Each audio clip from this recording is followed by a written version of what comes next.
The traditional approach to planning and investing is broken and fails to deliver the results that you, the investor, need. Every firm says that they offer personalized financial planning and custom investment solutions. Yet regardless of what they say, whether it's an online robo-advisor, a large national firm, or even an independent registered investment advisor, they all follow the same traditional, flawed, and obsolete investment framework, where all roads lead back to risk scores and model portfolios. Lifeworks sees three fatal flaws to the industry's traditional investment management framework. The first, risk scores. The second, model portfolios. And the third, a focus on objectives that are not what you, the investor, need. So let's look at the first flaw in the traditional approach to investment management, namely risk scores. Investor classifications like conservative, balanced, aggressive, moderately conservative, are all fatally flawed. They're based on ever-changing emotions and arbitrary classifications, and they fail to deliver any meaningful and relevant information that you as the investor need to make an informed decision. Consider this analogy. You're not feeling well for a while, so you book an appointment with your doctor. You go to the doctor and the doctor says, let's run some tests or some assessments to try and figure out what's going on. The doctor does these tests and comes back and says to you, I have bad news. You have cancer. Now just imagine for a moment that the next question your doctor asks you is this: how do you feel about chemotherapy and radiation? And how much chemotherapy and radiation do you want to have? The logical response that all of us would probably have would be something like this: I don't want to have any chemotherapy and radiation. I don't want to have cancer. And if I have to have this, I want the least amount of poison possible to cure me of the disease. But it's not likely that a doctor would ever approach this situation this way. He or she would see their role as being there to inform you around the best course of action that you need to follow to cure yourself of the disease. Yet every time a financial advisor or a firm asks you to take a risk tolerance questionnaire or go through some type of risk scoring assessment, what they're essentially asking you is how much chemotherapy and radiation do you want? They're not providing you with meaningful and relevant information. Instead, they're letting your emotions and your preferences dictate how your investment portfolio is going to be constructed and how you're going to be mapped to one of their model portfolios. Whether you work with a robo-advisor or a traditional advisor, a risk assessment or a risk tolerance questionnaire was at the foundation of how your investment strategy was built and how you were mapped to a model portfolio. The simple truth is that risk scores and risk tolerance questionnaires fail to deliver the information that you need as an investor to make informed decisions. Again, risk scores are based on ever-changing emotions and arbitrary classifications. The real objective behind risk scores, risk tolerance questionnaires, and these investor classifications is to take everything that's unique about you, your life objectives, your financial situation, your financial plan and future cash flow needs, and reduce it down to a common denominator so that you and thousands, tens of thousands of other people can be put in the same classification and then mapped to a model portfolio. That is the simple truth about risk scores. When your investment portfolio doesn't have the results that you need, your risk score or your risk tolerance or your investor classification is oftentimes what's pointed to as the reason. The market goes up by 10%, your portfolio goes up by 5%, and your advisor says, well, you wanted to be a conservative investor. Or the inverse, the market drops 20, 30, 40%, and your portfolio falls with it. And you call your advisor and you say, this is not what I signed up for. Oftentimes their response is, well, you wanted to be an aggressive investor. That's the risk classification you picked. So if the first fatal flaw in the traditional investment framework is risk scores, it leads us directly into the second critical flaw, which is model portfolios. Let's just take a simplified picture of the manufacturing process of how model portfolios are mass-produced for you, the retail investor.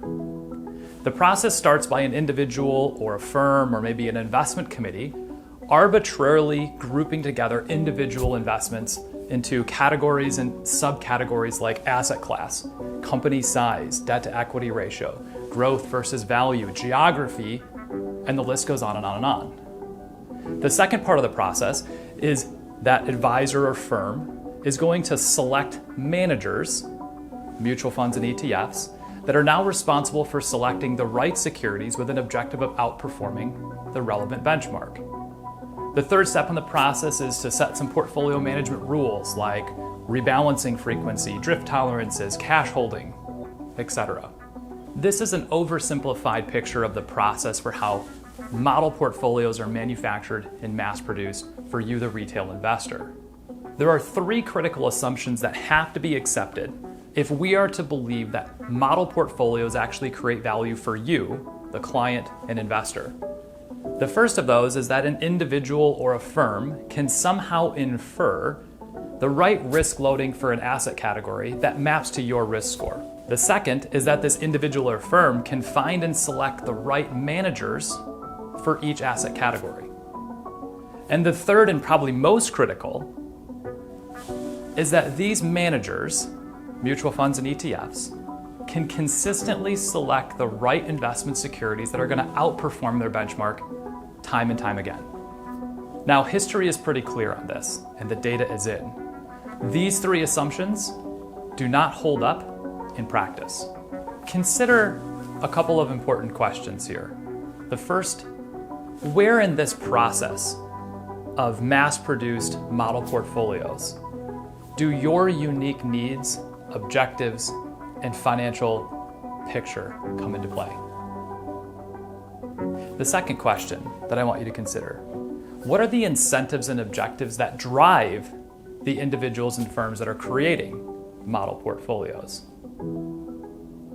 And the third question is this, what is the possibility, the likelihood, that the incentives and objectives of the people who built these model portfolios and the managers who are running the funds that have been selected, what's the likelihood that their incentives and objectives actually align with yours?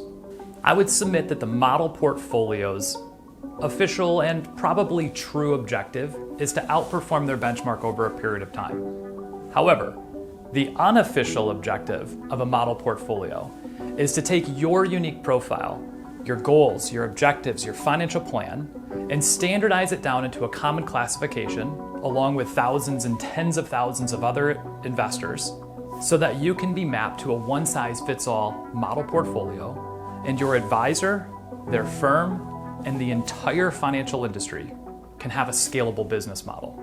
The third flaw in the industry's traditional approach to investment management is that it often focuses on the wrong objectives for you, the client, and investor. Consider this quote from Robert C. Merton, a Nobel laureate in economics and also a professor at the MIT Sloan School of Management. Investment values and asset volatility are simply the wrong measures if your goal is to obtain a particular future income. Yet the overwhelming majority of firms use arbitrary benchmarks and historical returns as their measures. For most investors, their primary objective should be to have a dynamic investment strategy that focuses on their most meaningful and important goal, achieving their financial plan and living the life they want. These three significant flaws with the industry's traditional investment framework, risk scores, model portfolios, and a focus on objectives that's oftentimes contrary to what you, the client and investor, need, clearly show us that the traditional approach to investment management is flawed and functionally obsolete. It fails to deliver the results that you, the investor, need. I've been a financial advisor for over 15 years. And in that time, I've seen hundreds, thousands of examples where risk scores and model portfolios failed to deliver the results that clients needed. Knowing that the traditional approach to investment management was failing to deliver what clients really need, we set out to build the future of advice, a revolutionary, innovative investment framework that delivers dynamic, hyper-personalized investment strategies that are optimized for the right benchmark, achieving your financial plan. Our industry revolutionizing investment framework is built on three key pillars. The first is a liability-driven investment framework. Now, when you hear the word liability, you might be thinking debt, but hang on a second. Pension funds, corporations, and insurance companies have been using liability-driven investment strategies for years. The core function of a liability-driven investment methodology is this.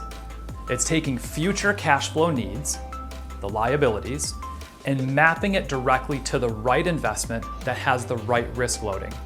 For a pension fund, this would mean calculating all of the future years of benefits that they owe the participants, and then investing in the right assets that have the highest probability of paying out the benefit when needed. One of the main objectives of this methodology is to effectively hedge against the unforeseen risks that might prevent the pension fund from paying out the income benefits when needed. Now you might be wondering, Ron, what does a liability-driven investment methodology for a pension fund have to do with me, the individual investor? Great question. Your liabilities would be the future cash flows that are needed to support your financial plan. Just like the pension fund that's matching the right investment to when they need to pay out an income benefit. Our liability-driven investment methodology uses your financial plan, your unique goals and objectives, to construct a hyper-personalized investment portfolio, and it's how we manage risks for you. The second key pillar of our revolutionary and innovative investment methodology is efficient and disciplined factor investing strategies.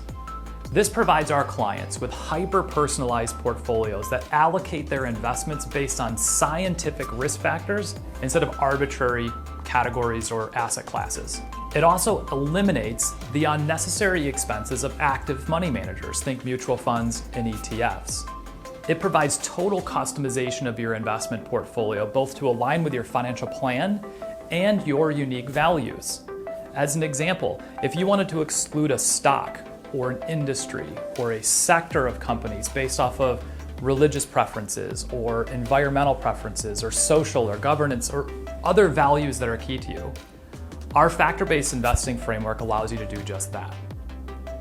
And lastly, it provides for complete control over the taxes and tax planning opportunities inside of your account.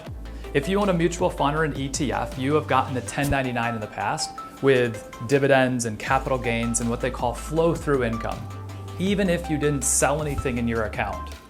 When you own the individual securities, when you own the individual equities in your account, you have complete control of the tax consequences that go with your investment decisions. And the third pillar of our investment framework is smart beta. This is an approach that uses quantitative techniques to provide true diversification that's superior to market cap weighted indexes and benchmarks. The traditional approach to investment management, used by the overwhelming majority of firms in our industry, is flawed and functionally obsolete. It relies on risk scores, model portfolios, and oftentimes focuses the objective on things that are contrary to what you, the client, need. This traditional framework focuses on arbitrary benchmarks and historical returns, instead of focusing on the one benchmark that matters, the right benchmark, your financial plan. Consider one more quote from Robert C. Merton.